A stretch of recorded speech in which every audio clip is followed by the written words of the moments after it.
करेंगे line to ground fault यानी LG fault. ठीक है, तो ये जो लाइन टू ग्राउंड जो फॉल्ट है आपका एलजी, ये आपका एक अनसिमेट्रिकल फॉल्ट है। सो अनसिमेट्रिकल फॉल्ट में आपके तीन फॉल्ट आते हैं। देखो, एक होता है लाइन टू ग्राउंड, एक होता है डबल लाइन यानी लाइन टू लाइन, एक होता है डबल लाइन टू ग्राउंड। ठीक है, अब देखो ये तो बेसिक हो गया। अब इसमें एक चीज पूछी जाती है आपको कि सबसे ज्यादा कौन सा होता है फॉल्ट, तो वो आपका होता है लाइन टू ग्राउंड।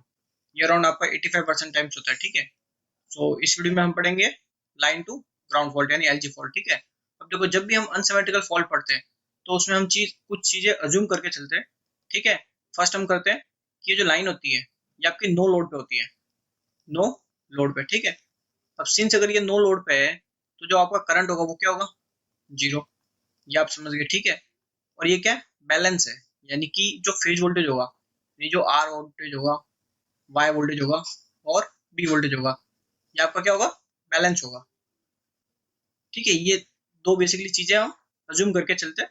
ठीक है, ये आपने क्या किया, अज्यूम किया है। जब भी आप अनसिमेट्रिकल फॉल्ट पढ़ते हो तो हर फॉल्ट में ये चीज आप अज्यूम करके चलोगे। सो देखो, जब आपका फॉल्ट नहीं हुआ बिफोर फॉल्ट, ठीक है, तब देखो तीन ट्रांसमिशन लाइन है यानी तीन phase, R phase, Y phase और बी फेज। ठीक है, आर फेज में आपका करंट कौन सा फ्लो होगा, आई आर, इसमें होगा आई वाई, इसमें होगा आई बी।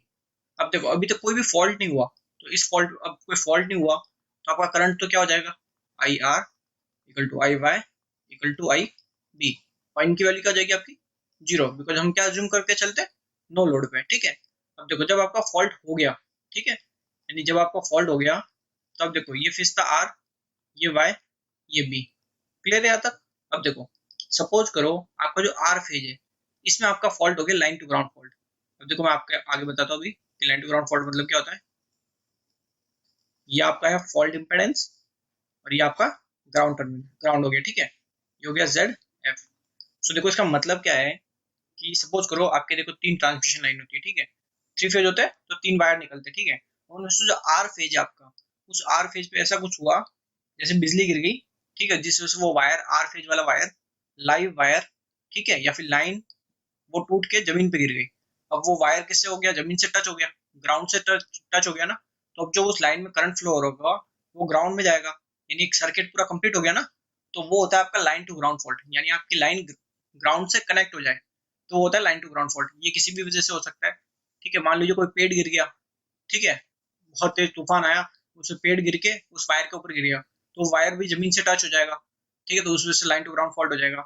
अब जो चीज जिस वजह से वो गिरा है, जो फॉल्ट हुआ है, ठीक है, यानी लाइन टू ग्राउंड फॉल्ट, उसमें उसका कुछ ना कुछ उसका फॉल्ट इंपेडेंस होगा, तो उसका आप जेड एफ से लिखते हो। ठीक है, फॉल्ट इंपेडेंस। तो देखो इनिशियली तो आपका करंट सब फेज में जीरो था। अब देखो ये आपका आई आर करंट है, ठीक है, जो आर फेज में। अब ये करंट देखो किस में जाएगा, इसमें जाएगा ना, बिकॉज देखो ये तो नो लोडेड लाइन है तो यहाँ पे तो करंट जीरो एम्पियर, और ये सिंस फॉल्ट इंपेडेंस है तो इसमें करंट क्या होगा, फॉल्ट करंट। तो यहाँ से आप देख के बता सकते हो कि ये आई आर करंट सारा इसमें जाएगा, यानी आई आर और आई एफ सेम होगा। तो आफ्टर फॉल्ट आपका क्या हो जाएगा, देखो जो आर फेज में करंट होगा वही करंट आपका फॉल्ट फेज में होगा।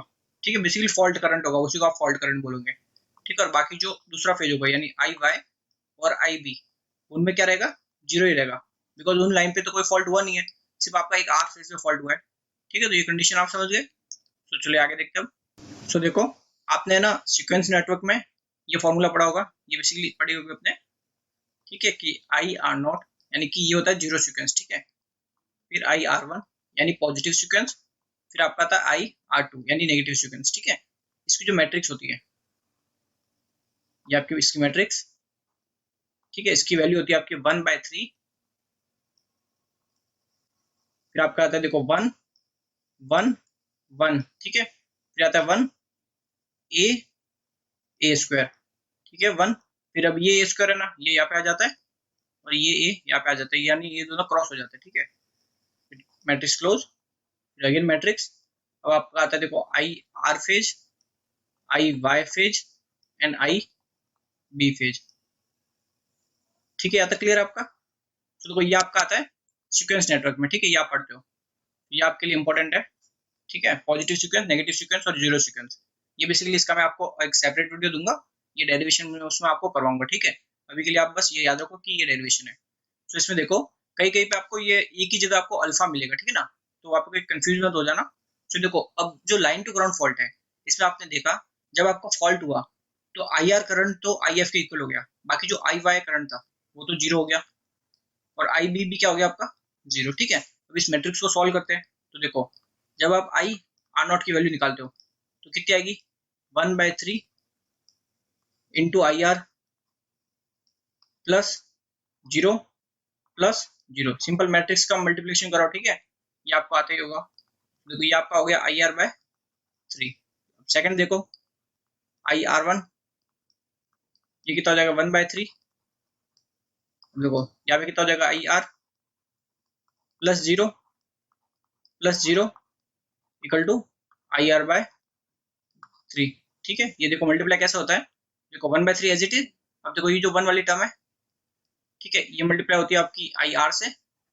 ठीक है, ये वाली टर्म है ये आपकी मल्टीप्लाई होती है IY से, और ये वाली टर्म बची ये आपकी मल्टीप्लाई होती है IB से। ठीक है, सो देखो IR0 निकाल दिया आपने, यानी जीरो सीक्वेंस, और पॉजिटिव सीक्वेंस निकाल दिया।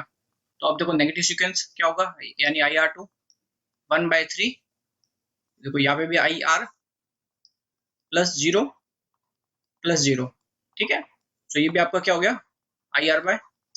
तो यहाँ पे आपने एक चीज नोटिस की होगी, देखो जीरो सीक्वेंस करंट यानी IR0, ठीक है, और IR1 और IR2, इन तीनों की वैल्यू क्या है आपकी IR/3 IR/3 IR/3, यानी तीनों की वैल्यू आपको सेम मिली है। ठीक है, अब करंट तीनों ही करंट सेम है, तो यहाँ से आप एक कंक्लूजन तो निकाल सकते हो। करंट सेम कब होता है, जब कोई भी कंपोनेंट आपके सीरीज में कनेक्ट होते हैं। अब देखो तीनों ही सीक्वेंस के नेटवर्क में अगर करंट सेम आ रहा है, यानी कि उनके जो कंपोनेंट्स हैं वो सारे सीरीज में जुड़े होंगे। इतना आप समझ गए, ठीक है। सो देखो अब यहाँ से आप देखो समझ सकते हो, देयरफॉर IR0 यानी zero sequence current is equals to positive sequence current is equals to negative sequence current. ठीक है, और उसकी वैल्यू क्या होगी IR/3। ठीक है, तो ये जो फॉर्मूला है, ठीक है, इसको आप अपने नोट में लगा के जब नोट्स बनाओ उसमें इसको आप स्टार लगा के टिक कर लेना। ठीक है, ये आपका इंपॉर्टेंट है। ठीक है, सिमिलरली देखो अब जो लाइन टू ग्राउंड फॉल्ट होता है उसमें आपने देखा होगा कि जो IR करंट होता है वो फॉल्ट करंट के बराबर होता है। ठीक है, तो यहाँ से देखो ये जो IR है, ठीक है, ये आपका किसके इक्वल है, ये आपका इक्वल है IF के। ठीक है, तो यहाँ से देखो एक और चीज आप पता चल गई आपको कि जो IR0 है वो इक्वल होगा IR1 के, वो इक्वल होगा IR2 के। ठीक है, वो इक्वल हो जाएगा I फॉल्ट करंट के 1/3 पे। यहाँ तक क्लियर है ये भी? ठीक है, ये भी आप नोट में लगा के लिख लो। ठीक है, अब यहाँ से इससे एक और चीज आपको पता चली इंपॉर्टेंट, कि अगर देखो आपको पूछ ले, आपको देखो जो सीक्वेंस करंट है उनकी वैल्यू दे दे और पूछ लो फॉल्ट करंट क्या होगा, तो यहाँ से आप इजीली निकाल सकते हो। देखो फॉल्ट करंट कितना हो जाएगा 3 टाइम्स हो जाएगा, बिकॉज देखो ये जो 3 है, ठीक है, ये 3 इन सबसे मल्टीप्लाई हो जाएगा, यानी या तो आप फॉल्ट करंट की वैल्यू निकाल सकते हो 3IR0 फॉर्मूले से, या फिर निकाल सकते हो 3IR1 वाले फॉर्मूले से, या फिर 3IR2। यानी किसी भी कंपोनेंट, कोई भी करंट का कंपोनेंट दे रखा है उसको अगर 3 टाइम्स कर दोगे तो आपको फॉल्ट करंट मिल जाएगा। किस केस में, जब लाइन टू ग्राउंड फॉल्ट हो रहा है। ठीक है, तो ये भी आपके लिए इंपॉर्टेंट है। क्लियर है? सो देखो अगर आपको कोई क्वेश्चन दे दें, उस क्वेश्चन में देखो 3 कंपोनेंट दिए, पॉजिटिव सीक्वेंस, नेगेटिव सीक्वेंस और जीरो सीक्वेंस। उन तीनों की वैल्यू अगर आपको सेम दे दी, यानी जो तीनों करंट है उनकी वैल्यू सेम दे दी, तो आप समझ सकते हो ना कि वो फॉल्ट कौन सा होगा, line to ground fault. Because तीनों ही करंट की वैल्यू सेम किस में होती है आपकी, लाइन टू ग्राउंड फॉल्ट में, तो वो फॉल्ट होगा line to ground fault. Clear है? इस टाइप के आपको क्वेश्चन पूछे जाते हैं। तो देखो अब अगर देखो अगर मैं नेटवर्क बनाता हूँ इनके, सो आपने अगर सीक्वेंस नेटवर्क पढ़ रखे होंगे, ठीक है, तो देखो जब आप पॉजिटिव सीक्वेंस पढ़ते हो तो उसमें देखो क्या हो जाएगा, सीक्वेंस का उसका इम्पेडेंस और उसका जो भी EMF है। ठीक है, ये आपका EMF E, ठीक है, और ये हो गया आपका Z1। अब ये जो पॉजिटिव है, पॉजिटिव में करंट आपका होता है IR1, ठीक है, और वोल्टेज हो जाएगा VR1। ये आपका कौन सा नेटवर्क हो जाएगा, पॉजिटिव नेटवर्क। ठीक है, ये आपका है पॉजिटिव। तो सिमिलरली देखो नेगेटिव में क्या होता है, नेगेटिव का इम्पेडेंस जो भी है, ठीक है, जिसको आप लिखते हो Z2 से। ठीक है, अब जो इसमें जो EMF होता है नेगेटिव में, वो आपका शॉर्ट हो जाता है, तो ये आपका हो गया शॉर्ट। तो ये आपका कौन सा होगा, नेगेटिव का। ठीक है, सो इसमें करंट, आप नेगेटिव वाले में करंट कौन सा फ्लो होगा आपका, आई आर टू, ठीक है, और जो वोल्टेज होगा वो होगा वी आर टू। यहाँ तक क्लियर है आपका। अब देखो जो थर्ड होता है वो होता है जीरो सीक्वेंस। जो नेगेटिव सीक्वेंस होता है ना और जीरो सीक्वेंस होता है वो दोनों सेम होते हैं इसके, ठीक है, नेटवर्क। तो ये हो गए जीरो सीक्वेंस। तो जीरो सीक्वेंस में इंपेडेंस क्या होगा, जेड नॉट, ठीक है, और वोल्टेज क्या हो जाएगा, वी आर नॉट।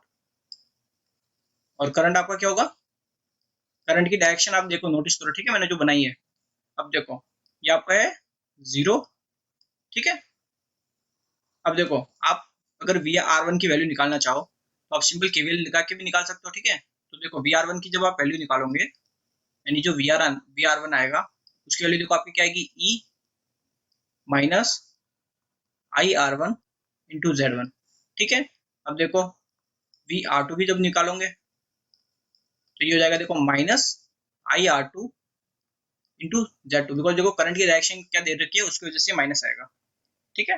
सिमिलरली देखो जो वी आर नॉट होगा वो कितना हो जाएगा आपका, माइनस का I R not into Z not. ये क्लियर है। सो देखो यहाँ से आपका जो फॉल्ट करंट है, अब देखो एक तो फॉल्ट करंट आप ऐसे निकाल सकते हो, ठीक है, कि डायरेक्ट सीक्वेंस से सीक्वेंस का 3 टाइम्स कर दो तो आपको फॉल्ट करंट मिल जाएगा, ठीक है, एक आप ऐसे निकाल सकते हो। एक अगर आप क्वेश्चन में ऐसा हो जाए कि आपको जो फॉल्ट इंपेडेंस दे दे, फॉल्ट करंट की वैल्यू नहीं दी, ठीक है, फॉल्ट इंपेडेंस यानी Z1 दे दिया, Z2 दे दिया, Z0 दे दिया, ठीक है, और फॉल्ट इंपेडेंस दे दिया, ये सारे सीक्वेंस इंपेडेंस और फॉल्ट इंपेडेंस दे दिया, फिर आपको पूछा फॉल्ट करंट निकालना है, तब आप कैसे निकालोगे। सो देखो आपका जो लाइन टू ग्राउंड फॉल्ट है उसमें आपको देखो जो जीरो सीक्वेंस करंट है और पॉजिटिव सीक्वेंस करंट और नेगेटिव सीक्वेंस करंट, तीनों की वैल्यू आपको सेम मिली है। यानी कि जो पॉजिटिव सीक्वेंस नेटवर्क है और जो नेगेटिव सीक्वेंस नेटवर्क है और जो जीरो सीक्वेंस नेटवर्क है, ठीक है, यानी कि आपका ये वाला नेटवर्क, यानी कि ये वाला, ठीक है, ये वाला और ये वाला, ये तीनों नेटवर्क इसमें सीरीज में, बिकॉज तीनों में करंट आपका सेम है, ठीक है। तो देखो इनको हम सीरीज में जोड़ते हैं। तो देखो जब इनको सीरीज में जोड़ेंगे तो देखो कैसे होंगे ये। तो देखो फर्स्ट आपका पॉजिटिव सीक्वेंस को जोड़ते हैं, ठीक है, तो ये आपका होता है पॉजिटिव सीक्वेंस, ठीक है। अब देखो नेगेटिव सीक्वेंस को जोड़ते हैं तो ये आपका हो गया नेगेटिव सीक्वेंस। अब आपका आएगा जीरो सीक्वेंस, तो ये आपका हो गया जीरो सीक्वेंस, ठीक है। अब देखो इनके इंपेडेंस लिख लेता हूँ, ये आपका जीरो सीक्वेंस का जेड नॉट, ये आपका नेगेटिव का Z2 और ये पॉजिटिव का Z1 और ये आपका E, क्लियर है। अब देखो ये तीनों सीरीज में है तो ये लो मैंने ये सीरीज में इनको कनेक्ट कर दिए, क्लियर है। अब देखो ये किससे कनेक्टेड होंगे, सारे आपके फॉल्ट इंपेडेंस से, ठीक है, और यहाँ पे जो फॉल्ट इंपेडेंस है उसकी वैल्यू होगी 3 टाइम्स ऑफ ZF, और ये आपका हो गया सर्किट, ठीक है। सो देखो ये आपका IR1, ये आपका IR2 और ये आपका IR0, ठीक है। तो यहाँ पे देख सकते हो आप कि IR1 है वो इक्वल है आपके IR2 के, ठीक है, और ये इक्वल आपके IR0 के, यानी देखो तीनों ही सीक्वेंस का आपका करंट सेम है जो कि आपको स्टार्ट में मिल रहा था, ठीक है, यानी कि आपने नेटवर्क सही बनाया है, ठीक है। तो देखो यहाँ से आप अगर IR1 की वैल्यू निकालते हो, यानी किसी की भी वैल्यू निकालते हो, ठीक है, सपोज आप IR1 की निकाल रहे हो तो क्या होगी, टोटल EMF, ठीक है, divided by total impedance circuit का, यानी Z1 plus Z2 plus Z0 plus 3ZF, clear है। अब देखो आपको निकालना फॉल्ट करंट, तो स्टार्ट में हमने देखा था फॉल्ट करंट क्या होता है, 3 टाइम्स ऑफ IR1।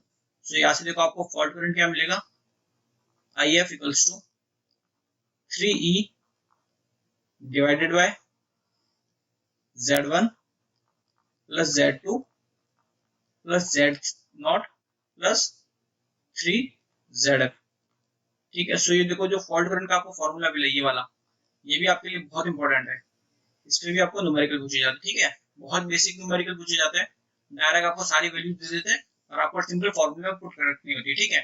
सो कभी कंफ्यूज मत हो जाना, बिकॉज देखो जब आप है ना IR1 निकालते हो तो यहाँ पे आपका 1 है, ठीक है, बट जब आप फॉल्ट करंट निकालते हो तो 3 टाइम्स हो जाता है, ठीक है ना। इसमें कंफ्यूज मत हो जाना, क्योंकि बहुत लोग भूल जाते हैं इस चीज को, 3 लगाना भूल जाते हैं, जिससे आपका आंसर गलत आ जाता है, क्लियर है। सो एक तो देखो ये वाला मेथड है आपका फॉल्ट करंट निकालने का, एक दूसरा मेथड भी आपका होता है, ठीक है, देखो वो भी मैं आपको बता ही देता हूँ। देखो उसमें क्या होता है कि आपका देखो जो फॉल्ट वोल्टेज होगा यानी जो VF होगा वो क्या होगा, फॉल्ट करंट, ठीक है, इनटू फॉल्ट इम्पेडेंस। अब देखो ये जो फॉल्ट वोल्टेज है ये किससे किससे बना हुआ होगा, पॉजिटिव वोल्टेज, नेगेटिव वोल्टेज और जीरो सीक्वेंस वोल्टेज, यानी कि आपका ये VR1 plus VR2 plus VR0 से बना हुआ होगा इन तीनों से, और ये आपका इक्वल हो गया fault current into ZF। Clear है। अब देखो जो VR1 है इसकी वैल्यू आपने निकाली थी, क्या आई थी, E minus IR1 into Z1 plus VR2 की वैल्यू कितनी आई थी, माइनस का IR2 into Z2 plus VR0 की वैल्यू कितनी आई थी, माइनस का IR0 इंटू Z0। यहाँ तक क्लियर है। अब देखो जो फॉल्ट करंट है उसकी वैल्यू क्या होती है, 3 टाइम्स ऑफ सीक्वेंस करंट, यानी सीक्वेंस करंट आप कोई भी ले सकते हो, ठीक है, तो मैं ले लेता हूँ 3 टाइम्स ऑफ IR1, आप यहाँ पे IR2 भी ले सकते हो, IR0 भी ले सकते हो, ठीक है, कोई प्रॉब्लम नहीं है, इंटू ZF। यहाँ तक क्लियर है। तो देखो इसको सॉल्व करते हैं, ये आपको क्या हो जाएगा, देखो E minus IR1 Z1 minus IR2 Z2 minus IR0 Z0 equals to 3 times of IR1 into ZF। Clear है।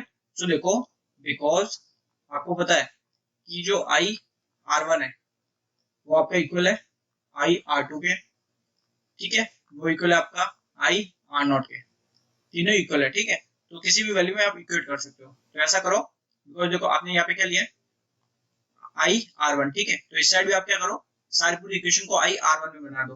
तो देखो ये क्या हो जाएगा, E minus IR1 into Z1 minus, इसको भी मैं क्या लिख लेता हूँ IR1, बिकॉज सेम ही है, ठीक है, minus IR1 into Z0 equals to 3 times of IR1 into ZF। Clear है। तो यहाँ पे देखो ये क्या हो जाएगा E, ऐसे देखो IR1 कॉमन आ जाएगा, देखो IR1 कॉमन आ गया, अंदर आपका बचेगा देखो Z1 plus Z2 plus Z0। Clear है, equals to 3 times of IR1 into ZF। यहाँ तक आपको क्लियर है। तो देखो अब देखो ये जो E है EMF यानी, ठीक है, इसको यहीं पे रखता हूँ मैं, और जो IR वाला पोर्शन है इसको एक साइड लेके चलता हूँ, ठीक है, तो ये आपको हो जाएगा देखो 3 IR1 into ZF plus IR1, ठीक है, ये हो जाएगा Z1 plus Z2 plus Z0।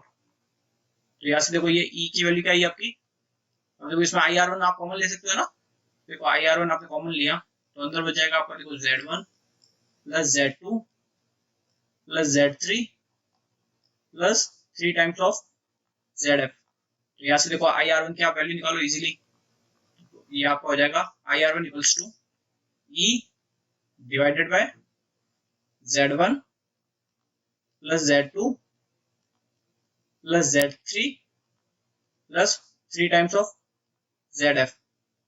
तो देखो मैंने आपको फॉर्मूला ऊपर भी करवाया था, आपको उस टाइम मैंने सर्किट बना के बनवाया था, ठीक है, और उसमें मैंने फॉल्ट जो इम्पेडेंस था उसको क्या लिया था 3 टाइम्स। तो देखो वो इस तरह आया था फॉल्ट इम्पेडेंस 3 टाइम्स, यहाँ पे भी देख लो 3 टाइम्स, ठीक है। अब आपको अगर फॉल्ट करंट पूछ रहे हैं तो क्या हो जाएगा, इसका 3 गुना यानी 3 IR1, ठीक है, तो ये हो जाएगा देखो 3 E divided by Z1 plus Z2 plus Z3 plus 3 ZF। ये सॉरी Z3 नहीं है, ठीक है ना, ये Z0 है, इसको आप कंफ्यूज मत कर लेना जल्दी जल्दी में, ठीक है, यहाँ पे एक और Z0।